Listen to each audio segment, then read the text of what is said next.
Grabar. Señor. Bueno, fíjate que la sesión de hoy tiene un tema que a mí me apasiona, que es el tema de los enfriadores de la motivación. Y cuando estamos hablando de motivación, hablar de enfriadores pareciera contradictorio, ¿verdad? Pero es que tiene que ver con que las personas a veces tienen, como tú sabes, tienen el derecho de entender o no entender algo, de aprender o no aprender algo, de cómo aprenderlo o cómo no aprenderlo. Entonces, algunos facilitadores se olvidan de eso y quieren hacer que la gente um, aprenda al gusto de ellos, a la forma en como ellos lo quieren realizar la facilitación. Entonces empiezan a realizar un acto que a mí me parece un acto casi que criminal, que es hacer que los socios se sientan tontos durante la experiencia. Tontos por preguntar, tontos por no querer hacer lo que el facilitador quiere, tontos por no querer realizar una actividad, o sea, en alguna forma humillar al socio de aprendizaje de forma que el socio de aprendizaje más bien lo que va a hacer es que se va a cerrar. Entonces, muchas veces lo que pasa es que, como repito infinidad de veces, que el que explica complica. Entonces, en vez de estar tú explicando un tema, lo que tendría que estar es facilitando el tema para que la gente lo aprenda. Y entender que la gente puede tener un punto de vista totalmente diferente o manifestarse de alguna manera contraria a lo que tú estás presentando. E incluso la solución de eso es dar la bienvenida a todos los aportes.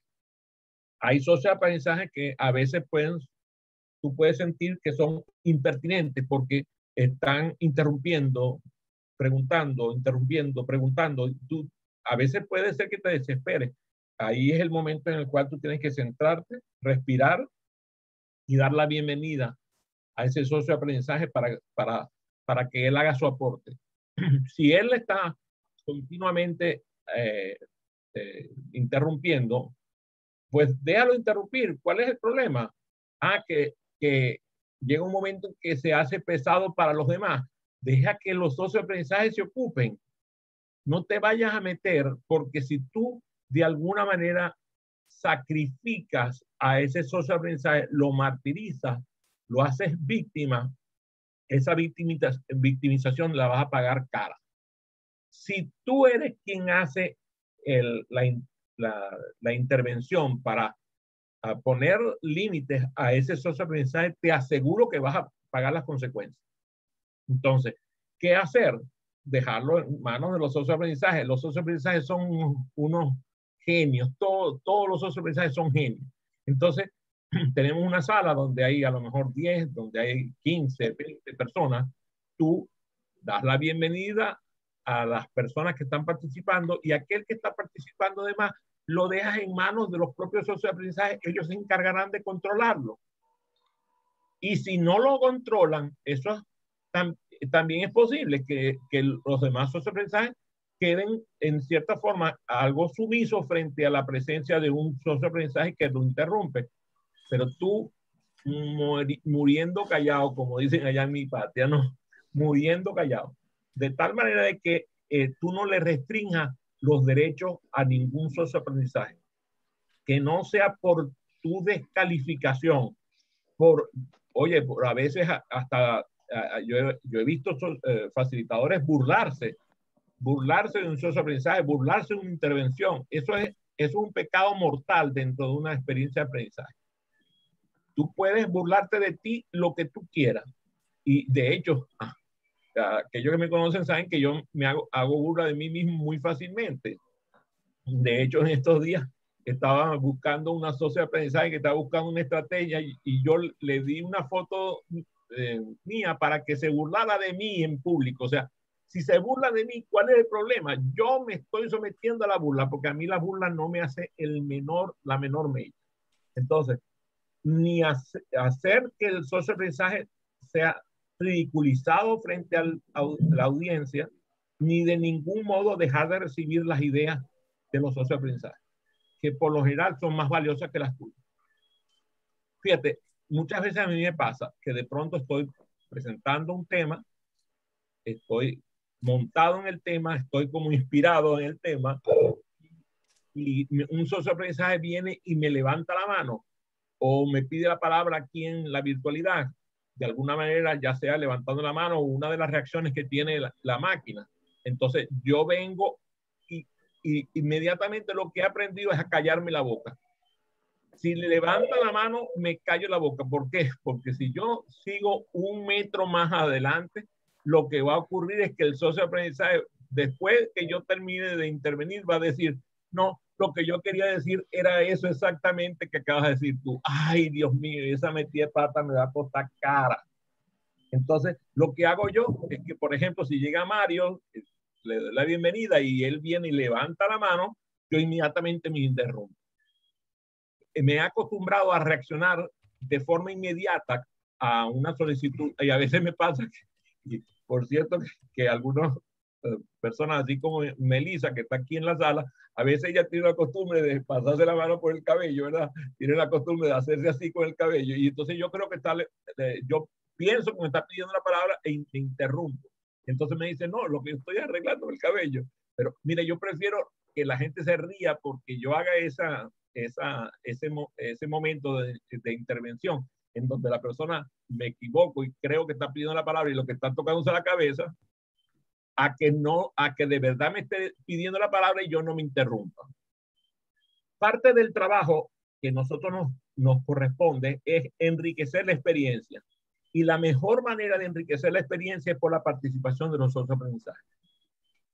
Ustedes dirán, ajá, pero tú, fíjate, tú estás dando una conferencia y no estás permitiendo la participación. Bueno, es cierto, el formato de esta conferencia no está previsto para que haya intervenciones de los socios de aprendizaje de forma continua durante las sesiones. Pero aquellos que han asistido a las experiencias de aprendizaje que a mí me toca facilitar, recuerdan que yo incluso muchas veces hago silencio absoluto y a veces me preguntan y digo, actúa según tu mejor criterio o divierto la pregunta para que la conteste la audiencia. Mientras más pueda yo disfrazarme de desaparecido, ¿ah? Hacerme parte del mobiliario mejor. Y a veces yo llego incluso hasta apagar la cámara para no aparecer frente a los socios de aprendizaje, porque a veces los socios de aprendizaje te otorgan una autoridad que tú no estás exigiendo. Y por tu presencia ellos te inhiben de intervenir.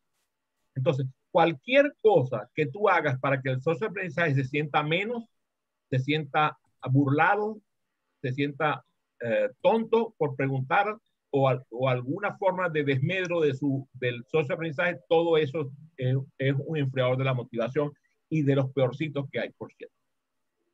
Ahora, dentro de esa burla o limitación a los socios de aprendizaje, hay un pecado que es mortal, que es la crítica al socio de forma rápida y frecuente. Muchas veces nosotros no nos damos cuenta de eso, porque, por ejemplo, tenemos la tendencia a corregir. Entonces, el corregir se parece al criticar. ¿Les pasa eso a ustedes? Que a veces los corrigen y suena crítica. Bueno, lo mismo pasa muchas veces en la sociedad de aprendizaje. Cuando tú criticas en público a un socio de aprendizaje por una conducta que mostró, por una intervención que hizo, normalmente lo que hace es quererle señalar un error. Y yo entiendo, si estás en un momento en que estás otorgando retroalimentación y te ha autorizado el socio de aprendizaje para hacerlo en público, de todas maneras, allí tienes que tener cuidado. Y nosotros ya, ustedes han visto en sesiones anteriores que yo hablo del famoso 5-1. 5 retroalimentaciones positivas por cada correctiva. Y fíjate que no digo por cada negativa, digo por cada correctiva. 5 positivas por cada correctiva. Cuando otorgamos retroalimentación, no hay crítica, porque además no estamos metiéndonos con la persona, estamos metiéndola con la conducta.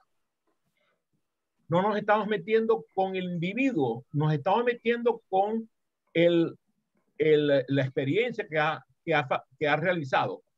Si yo, por ejemplo, recibo a Carlos, que hace una presentación de esas maravillosas de PowerPoint, y a veces nos pasa, porque claro, cuando ves las presentaciones de PowerPoint que hace Carlos Urbina, todo el mundo queda así como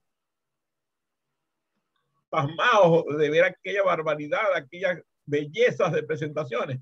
Entonces, él puede caer en la trampa de que durante una facilitación de él sustituya la facilitación por la presentación. Y él sabe que eso es un error. La presentación de PowerPoint es a la experiencia de aprendizaje lo que el condimento es la comida. Si pones demasiado condimento, la comida no se puede comer. Si usas demasiado PowerPoint, la experiencia de aprendizaje va a sufrir. Entonces, en un momento determinado, yo puedo venir y decirle, Carlos, ¿me permites? Voy a darte una retroalimentación a tu presentación. Y le digo, 1, 2, 3, 4, 5 cosas que funcionaron en su presentación. Y le digo además, le digo, por cierto, Carlos, yo siento que haber utilizado el PowerPoint de forma abundante le quitó posibilidades a tu experiencia de aprendizaje. Ahí no me estoy metiendo con él, me estoy metiendo con el desempeño.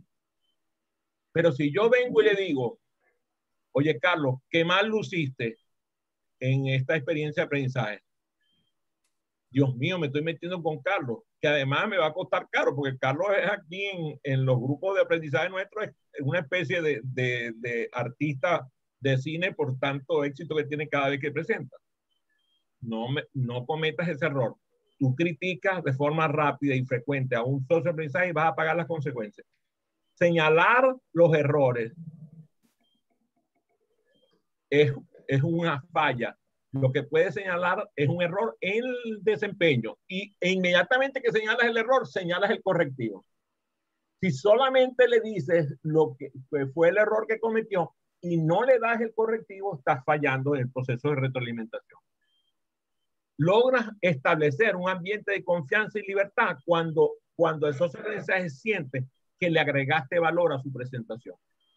Si al finalizar la experiencia de aprendizaje y otorgarle retroalimentación, el socio de aprendizaje siente que le pasó un camión de esos de 3 cuerpos, y que lo dejaste muerto en el pavimento y sale con el autoconcepto golpeadísimo porque tú te metiste, además te da autoridad y te tiene respeto hasta te quiere. Hiciste un daño que puede ser incluso en momentos hasta irremediable. Por eso, evita la crítica, señala el error, plantea la alternativa de la conducta. Uno de los enfriadores que a mí me hace un daño terrible es pensar que muchos facilitadores creemos que la gente va a salir de nuestra experiencia de aprendizaje a aplicar lo aprendido. Y eso no está garantizado. Yo incluso puedo tener una experiencia de aprendizaje donde los socios de aprendizaje han cambiado la conducta observable dentro de la sala. Y yo a veces decía que había una especie de dintel en la puerta de los salones que era como una especie de arco eléctrico que cuando el socio de aprendizaje pasaba decía delete, y borraba lo que el socio de aprendizaje había aprendido, porque cuando le tocaba verlo, como le tocaba verlo desempeñando, usando la conducta que había ejemplificado de manera maravillosa dentro de la sala, resulta que eso no ocurrió. Cuando a mí me toca formar facilitadores, una de las cosas que nosotros hacemos siempre es tener una conducta, una verificación de conducta posterior. O sea, de alguna manera garantizar que tú vas a hacer el seguimiento a la conducta de ese socio de aprendizaje después de la experiencia de aprendizaje. Porque muchas veces dentro de la sala, donde hay una confianza, donde hay una libertad, donde está, vamos a decir, está con, como dicen los mexicanos, ¿verdad, Eva? Está con sus cuates allí, ¿verdad? El socio de aprendizaje se siente en su medio y se comporta distinto. Llega al trabajo, se consigue con un jefe de esos, como decimos, carerrabo, y tremenda raya se va a llevar. Yo me acuerdo una vez en una compañía, creo que era la número 2 o número 3 del negocio petroquímico en el mundo en ese momento. Llegaron 2 facilitadoras formadas por nosotros, de vuelta a tu trabajo. Esa semana tenían que hacer una facilitación en donde iba a estar todo el cuerpo directivo, incluido el presidente de la compañía. Realizan el trabajo y al finalizar la experiencia de aprendizaje, el vicepresidente de la compañía, segundo de a bordo, le dice: me pareció una experiencia de aprendizaje cursi y ridícula. Y mis socios de aprendizaje se sintieron que se les caía el mundo encima. Rescató la experiencia el presidente de la compañía, que por cierto, voy a decir su nombre porque le tengo un gran respeto, se llamaba Arnold Falkenborg. Para mí, uno de los hombres más inteligentes, más cultos que he conocido, Arnold Falkenborg. Y les digo la siguiente frase: no hay nada que yo haya visto hacer en esta compañía que revele el progreso de la misma que no haya tenido algo de ridículo y algo de cursi. Las felicito, excelente trabajo. Bueno, ese año se ganaron el premio a la excelencia esas dos facilitadoras.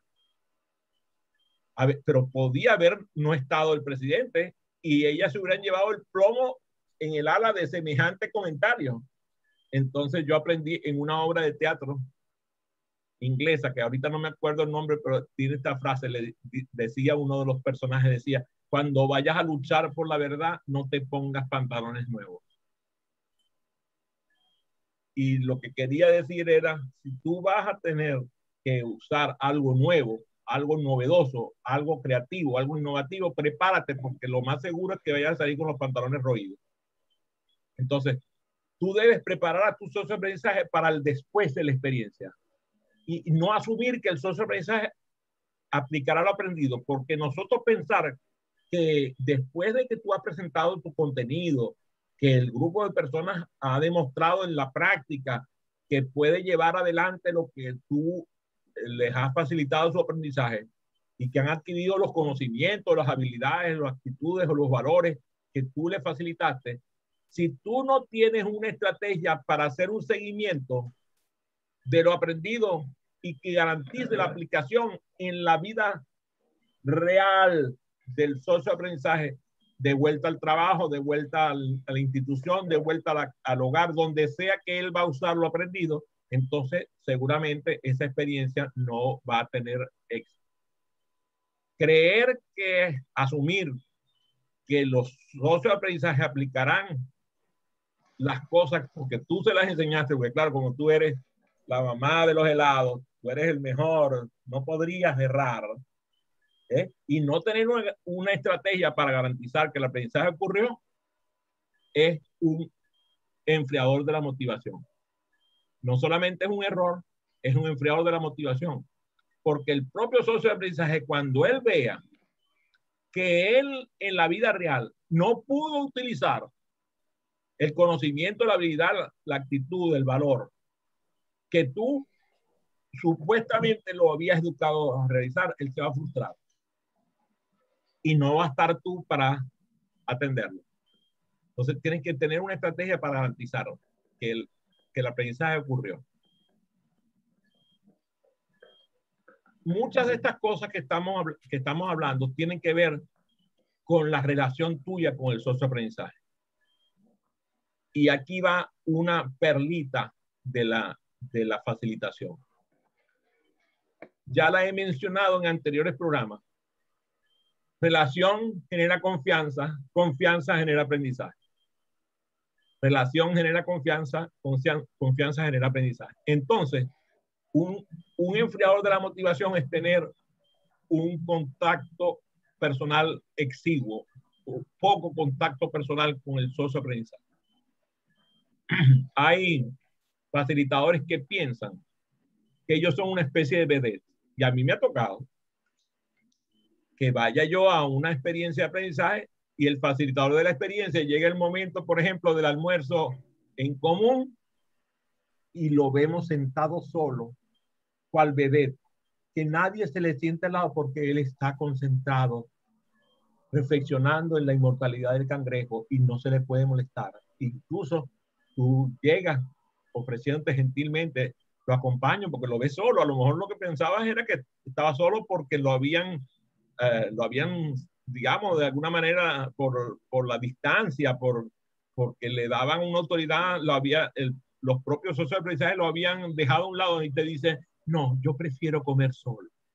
O viene alguien del comité organizador y te dice, no, es que el doctor le gusta comer solo.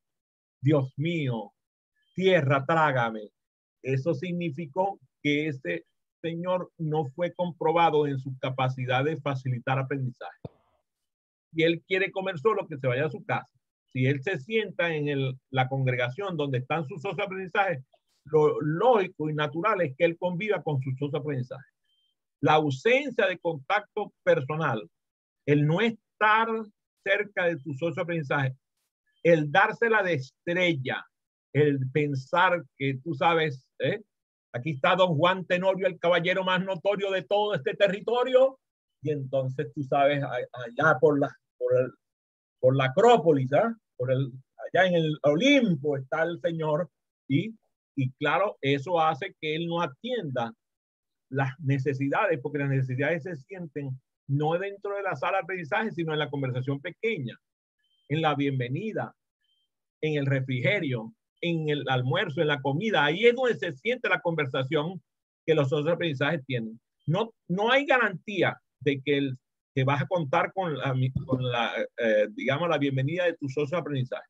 No tienes garantía alguna porque ya lo he dicho antes, cuando tú tienes una jerarquía, la palabra habla por sí sola, porque viene del griego hierarcos, que significa sagrado.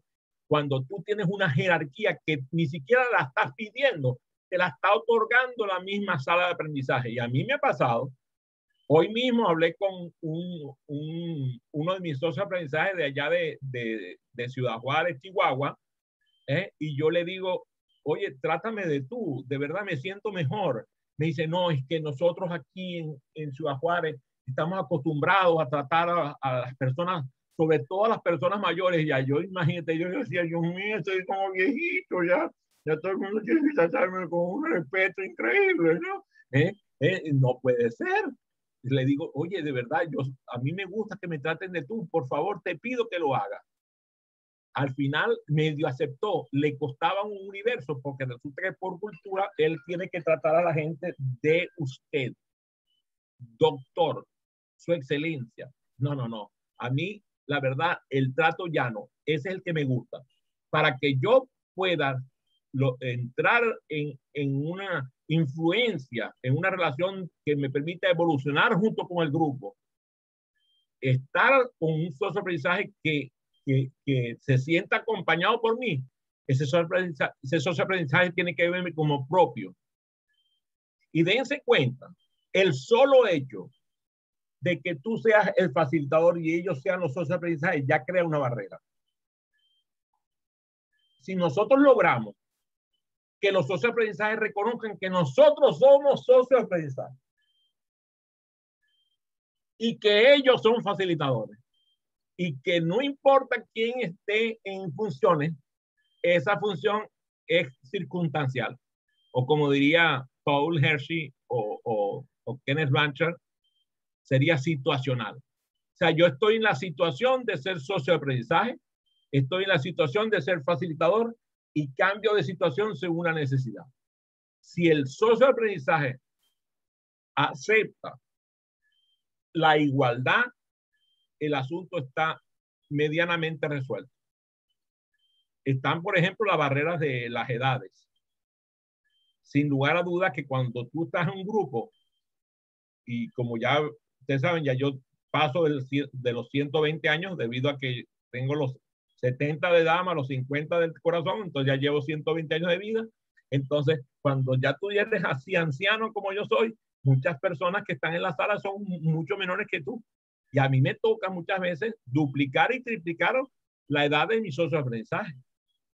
Eso es una barrera que está en la mente del socioaprendizaje. A lo mejor a mí me pasa, y de verdad me pasa, que yo me siento tan joven que no veo la barrera. Me siento como un igual ante ellos, pero ellos no lo sienten así. Entonces, de alguna manera tú tienes que lograr que el socioaprendizaje reconozca que tú eres un igual.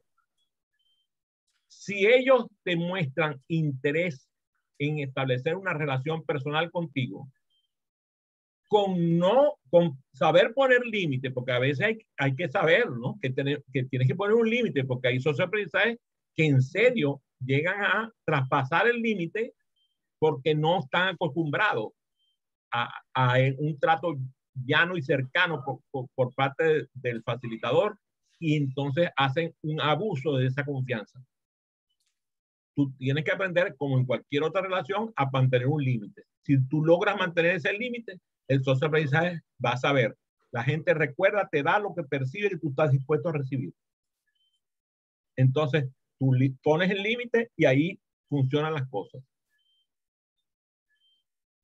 En general, cuando tú no quieras que la motivación de los socioaprendizajes se enfríe, garantiza que el socioaprendizaje no esté en una actitud pasiva.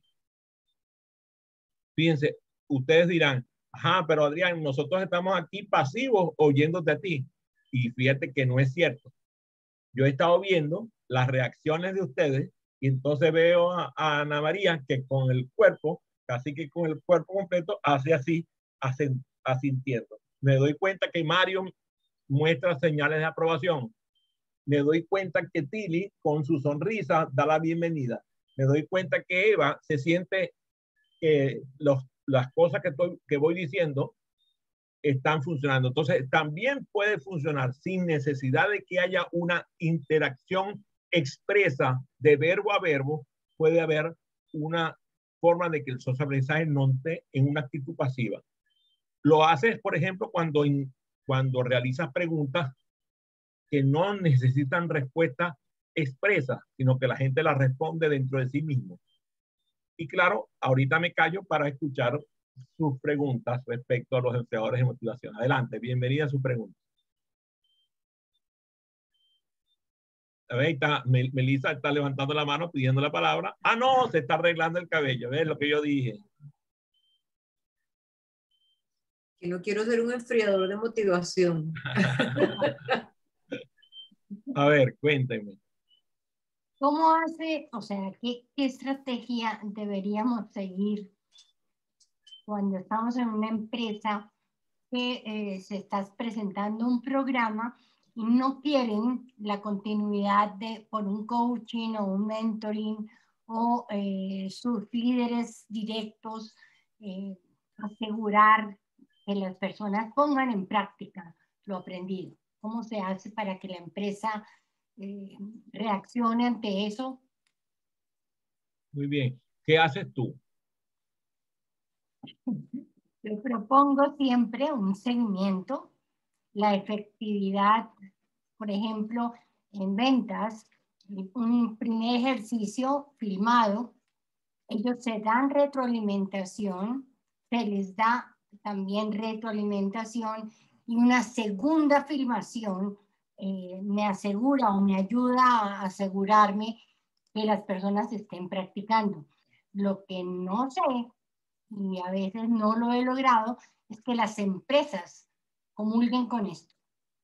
Muy bien. Déjame acudir a Carlos Urbina, porque Carlos Urbina ha tenido el papel de cliente de facilitadores, porque él durante algunos años dirigió empresas. Me gustaría escuchar su opinión. ¿Cómo él recomendaría a un facilitador que logre lo que tú estás pidiendo?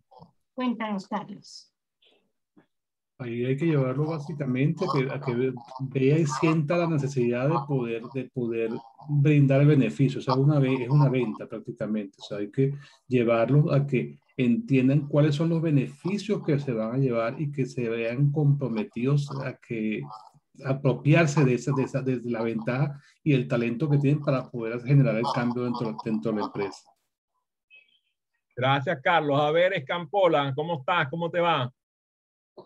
Hola, Bien, gracias a Dios. A veces has estado del lado allá del escritorio contratando facilitadores. Cuéntame, ¿cómo crees tú que un facilitador puede lograr lo que Tilly está proponiendo? Bueno, yo siento que de alguna forma en las organizaciones los facilitadores no solamente tienen la tarea de facilitar como tal, sino entran dentro de un proceso de acompañamiento, y muchas veces uno lo que hace es que propones el paquete completo, no solamente propones el tema de quedarse solo en facilitación, sino que puedas hacer un proceso completo de acompañamiento para ver como los avances y los resultados de esa audiencia o de esos socios de aprendizaje a los que estás entrenando en un proceso particular, por ejemplo. Entonces creo que tú propones que ellos incluyan dentro del diseño instruccional,